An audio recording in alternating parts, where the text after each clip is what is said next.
നമസ്കാരം. News corner പ്രാദേശിക വാർത്തയിലേക്ക് സ്വാഗതം. പ്രധാന വാർത്ത. Sunrise hospital. Care beyond cure.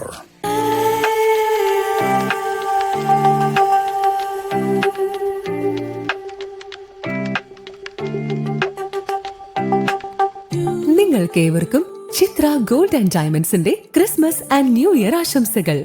Chithra gold and diamonds, Changaramkulam and Edappal. ദന്തരോഗ ചികിത്സാ രംഗത്ത് പുത്തൻ ചുവടുമായി doctor Asif new smile family ദന്ത ക്ലിനിക്, ചങ്ങരംകുളം. കാലടി പാക്കത്ത് തൃക്കോവ് വിഷ്ണു ക്ഷേത്രത്തിലെ മാതൃസമിതി വാർഷിക പൊതുയോഗം മാതൃസമിതി രക്ഷാധികാരി ഉഷാ മാമ്പറ്റ ഉദ്ഘാടനം ചെയ്തു. കെ പ്രിയ അധ്യക്ഷയായി. റിപ്പോർട്ട് അവതരണം, കണക്കവതരണം, ചർച്ച, പുതിയ ഭാരവാഹികളുടെ തെരഞ്ഞെടുപ്പ് എന്നിവ നടന്നു. K N Shamili, K Savitha, Sudha Poozhikkunnath, Mini Kazhukil എന്നിവർ സംസാരിച്ചു. K Priya president, T V Rajani secretary, P V Rekha treasurer എന്നിവരെ തെരഞ്ഞെടുത്തു. ടി മഞ്ജുഷ, നിമ മനക്കപ്പറമ്പിൽ എന്നിവർ സഹഭാരവാഹികളാണ്.